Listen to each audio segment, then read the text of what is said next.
ఇక ప్రముఖ folk singer Mallik Tej కు హైకోర్టులో ఊరట లభించింది. లైంగిక వేధింపుల కేసులో మల్లిక్ తేజ్ కు హైకోర్టు ముందస్తు బెయిల్ మంజూరు చేసింది.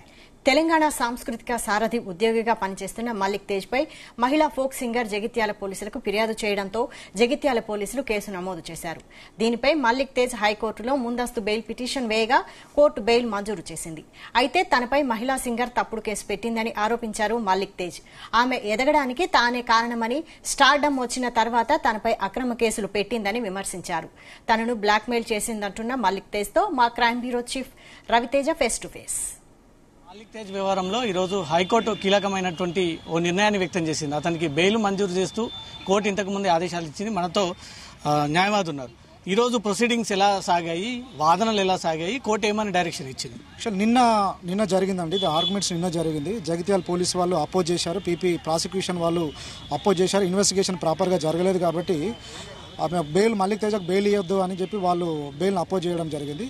ఇంకోటి మా తరపున మేము ఆర్గ్యుమెంట్ ఏం చేశామంటే హైకోర్టులో మౌనిక అనే అమ్మాయి ప్రీవియస్ అంటే ఇదే లాస్ట్ మంత్లోనే మేడిపల్లి పిఎస్లో మల్లిక్ తేజ నాకు డబ్బులు ఇవ్వాలి, డబ్బులు అడగడానికి వెళ్తుంటే నన్ను పెళ్లి చేసుకోకుండా చేస్తా అని చెప్పి నన్ను తిడుతున్నాడు అని చెప్పి ఆమె కంప్లైంట్ ఇవ్వడం జరిగింది. ఆ కంప్లైంట్ ఇచ్చిన తర్వాత కంప్లైంట్ని మేము హైకోర్టులో ఛాలెంజ్ చేయడం, హైకోర్టు కూడా అందులో బెయిల్ ఇవ్వడం జరిగింది. ఈ విషయం చెప్పారా చెప్పలేదా మాకు తెలియదు. మళ్ళీ జగిత్యాల పిఎస్కి వెళ్ళి అదే మల్లిక్ తేజ నన్ను రేప్ చేశాడు 3 సంవత్సరాల క్రితం, మళ్ళీ ఈ మధ్యలో నన్ను రేప్ చేశాడు అని చెప్పి మళ్ళీ ఒక కంప్లైంట్ అక్కడ ఇవ్వడం జరిగింది. జగిత్యాల ఇన్వెస్టిగేషన్ ఆఫీసర్ గారికి నేను మనవి చేస్తున్నా, ఈ అమ్మాయి మెడిపల్ పిఎస్లో డబ్బులు రావాలని ఎట్లా కంప్లైంట్ ఇస్తుంది, మీ దగ్గరకు వచ్చి రేప్ చేసిన ఎట్లా ఇస్తుంది, 3 సంవత్సరాల తర్వాత 3 సంవత్సరాల క్రితం రేపు, తర్వాత మళ్ళీ రేపు, అంటే ఇప్పుడు మళ్ళీ 1 మంత్ బ్యాక్ రేప్ చేసిన మళ్ళీ చెప్తుంది. అక్కడ డబ్బుల కోసం నిజంగా కంప్లైంట్ ఇచ్చిందా అనే కోణంలోనే కూడా ఆర్గ్యుమెంట్స్ జరిగినవి. జడ్జి గారు మా ఆర్గ్యుమెంట్ని యాక్సెప్ట్ చేస్తూ 25,000 2 షూరిటీస్ ఇస్తూ ఎస్హెచ్ఆర్ గారి సమక్షంలో సబ్మిట్ చేసి మాట్లాడదాం. ఎలా ఫీల్ అవుతున్నారన్న? సింపుల్ గా అంటే మీ చాలా ఇబ్బంది పడ్డారు, ఎంతో కష్టపడి కింది స్థాయి నుంచి వచ్చినటువంటి వ్యక్తి మీరు. ఒక్కొక్క రాయి ఏరుకొని ఆ పాటకు ఉన్నటువంటి విలువని చెప్పినటువంటి వ్యక్తులు మీ మీద ఇట్లాంటి అలిగేషన్స్ అనేది అసలు ఎవరు కూడా సహించలేదు. ఎలా ఫీల్ అవుతున్నారు? అంటే ఫస్ట్ టైం నన్నైతే మానసికంగా చాలా ఇబ్బంది పెడుతున్నారు.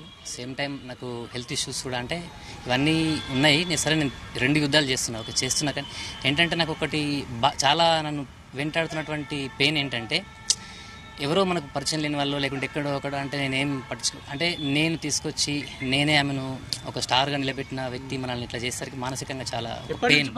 అమ్మాయి మీకు అన్న ఇక అవన్నీ నేను అంటే కోర్టు పరిధిలో ఉంది కదా, నేను ఏం మాట్లాడకూడదు దయచేసి. అంటే నన్ను మీరు కూడా ఇబ్బంది పెట్టకండి. ఇట్లాంటి వ్యక్తి కాదు అనేది తెలంగాణ ప్రజలు నమ్ముతుంది. మీరు కూడా మళ్ళీ ఒకసారి పూజ చేసుకోవాల్సిన బాధ్యత ఉంది. తప్పకుండా అన్న, ఇది కోర్టు పరిధిలో ఉన్నప్పుడు కోర్టు అంటే చట్టం మీద నాకు ఒక నమ్మకం ఉంది. మీరు ఈ కెరీర్ స్టార్ట్ చేసినప్పటి నుంచి ఎంతమంది అమ్మాయిలకు అవకాశం ఇచ్చి ఉండొచ్చు అన్న? నేను దాదాపు అమ్మాయిల అబ్బాయిలని కాదు, మొత్తం దాదాపుగా నేను అంటే రీల్ క్యాసెట్స్ అప్పటి నుంచి ఈ ఫీల్డ్లో ఉన్నాను. నేను క్యాసెట్స్, సిడీస్, యూట్యూబ్ వరకు దాదాపు నేను ఒక 100 మందికి పైగా నేను అవకాశం ఇచ్చుంటా. మీరు మా కళారంగంలో కూడా ఎంక్వైరీ చేయండి, మీరు కానీ పోలీసులు కానీ ఇంకా న్యాయ వ్యవస్థ ఎవరైనా ఎంక్వైరీ చేయండి. ఏ ఒక్కరితోనైనా నాకు అంటే ఈ ఫీల్డ్లో ఏ ఒక్కరితోనైనా నాకు ఇలాంటి రిలేషన్ ఉంది, ఇతను అసభ్యంగా ప్రవర్తించిండు అని ఎవరితో చెప్పారు. అక్క చెల్లి తప్ప నేను వేరే పిలువనన్నా. నాకు ప్రాణం, అంతే. పాటతో పాటే నేను, అంతే. పాట తప్ప నాకు ఇంకా వేరే ధ్యాస ఉండదు. నాకు ఎప్పుడు మా తాత నా జ్ఞాపకాలలో ఉంటాడు. మాకు చిన్నప్పటి నుంచి నేను కష్టాల నుంచి పెరిగినాయి కాబట్టి ఒక భయంతో, అంటే వ్యక్తిత్వాన్ని కూడా నేను ఒక భయంతో నిర్మించుకున్నాను నేను. నాట్ ఓన్లీ సాంగ్ అంటే పాటను మాత్రమే కాదు, నా వ్యక్తిత్వాన్ని కూడా అంతే భద్రంగా అంతే భయంతో నిర్మించుకున్నా కాబట్టి నేను ఎక్కడ కూడా తప్పటడుగు వేయలేదు. చాలా సార్లు అమ్మాయిల మీద కూడా పాట పాడారు. అదే అమ్మాయి తిరిగి మీ మీదకి ఇట్లా భూతం లాగా వస్తుందని ఎప్పుడన్నా అనుకున్నారా? చాలా సార్లు అన్న, కొన్ని సార్లు అంటే గుర్తొస్తాయి కదన్న. అంటే 6 సంవత్సరాలు జర్నీ చేసి ఒకటే కాడ మనం కలిసి పాట పాడి నీ యొక్క లక్ష్యం కోసం నా లక్ష్యాన్ని పక్కన పెట్టి, అంటే నేను ఎంత బాగా చూస్తున్నానో వాళ్ళ ఇంట్లో అందరికీ తెలుసు, ఆమెకి అందరికీ తెలుసు. ఇవాళ ఇట్లా చేస్తుందనంటే కంపల్సరీ పెయిన్ ఉంటుంది అన్న. మనం మనసులం కదా, మనకు మనసు ఉంటుంది, ఆ జ్ఞాపకాలు వస్తాయి. అంటే ఇప్పుడు బాధపడే టైం కాదు ఇది. అంటే నేను మొన్నటి వరకు ఈ కేసు కంటే ముందు వరకు ఆమె గురించి నేను బాధపడినా, ఇట్లా పడినా. ఈ కేసు తర్వాత నేను బాధపడడం కాదు, ఖచ్చితంగా ఫైట్ చేస్తాను. ముందు మీ మీద ఏదో కేసు పెట్టింది, అప్పుడు వేరే కేసు, ఇప్పుడు కేసు, ఎందుకు ఇట్లా కావాలని మీ మీదే పడింది? అదే అన్న చెప్పిన, ఇంతకుముందు కూడా ప్రెస్ మీట్లో ఏం చెప్పినంటే, ఆమెకు ఒక దురాశ దుర్బుద్ధి కలిగినట్టుంది. దానికి కొన్ని దుష్టశక్తులు కూడా తోడైనాయి. అవన్నీ కూడా న్యాయ వ్యవస్థలో కోర్టు ద్వారా బయటకు వస్తాయా లేకుంటే కాలమే వాళ్ళని శిక్షిస్తుందా అనేది నేను వదిలేస్తున్నాను. ఎందుకంటే కోర్టు పరిధిలో ఉన్నప్పుడు నేను ఏం మాట్లాడకూడదు. మీ అభిమానులకు ఏం చెప్తారు? మా అభిమానులకు వాళ్ళకు చెప్పడం కాదు, వాళ్ళకు ఫస్ట్ నేను పాదాభివందనం చెప్తాను. ఎందుకంటే నేను ఇన్ని రోజులు చూడలే, టీవీలు చూడలే, ఏం చూడలే. ఇవాళ చూస్తూ ఉంటే ప్రతి ఒక్కరు వాళ్ళ కామెంట్ రూపంలో నాకు చాలా సపోర్ట్ నిలిచిండ్రు. వాళ్ళందరికీ కూడా పాదాభివందనం తెలియజేస్తున్నా. మిత్రులారా, మీ అందరి సపోర్ట్ వల్ల నేను కొంచెం ధైర్యాన్ని కూడగట్టుకున్నా. సో ఈ ప్రేమ, ఇవన్నీ నాకు, ఈ సపోర్టు, మీ అభిమానం ఇట్లనే ఉంటే, ఈ సమయం వెళ్ళిపోతుందని ఇంతకుముందు చెప్పిన కదా, వెళ్ళిపోయిన తర్వాత మీ అందరి కోసం మీరు మెచ్చే విధంగా, మీకు నచ్చే విధంగా నేను తప్పకుండా పనిచేస్తాను ఈ కళారంగంలో.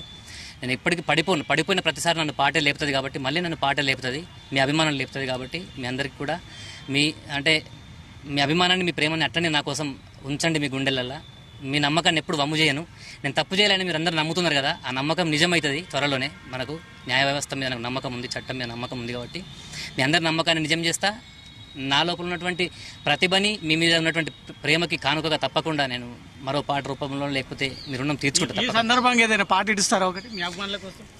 చాలా రోజుల తర్వాత మీ వాయిస్ వింటున్నారు తెలంగాణ ప్రజలందరూ. లేదన్న, తర్వాత నేను నేను చెప్తాను అన్న, ఈ సమయం వెళ్ళిపోతుందంటే ఇప్పుడు నేను కొంచెం కొద్దిగా వేరే సమయంలో ఉన్నా. నేను మంచి హ్యాపీగా ఉన్నప్పుడు తప్పకుండా మీ స్టూడియోకి వచ్చి పాట పాడతాను.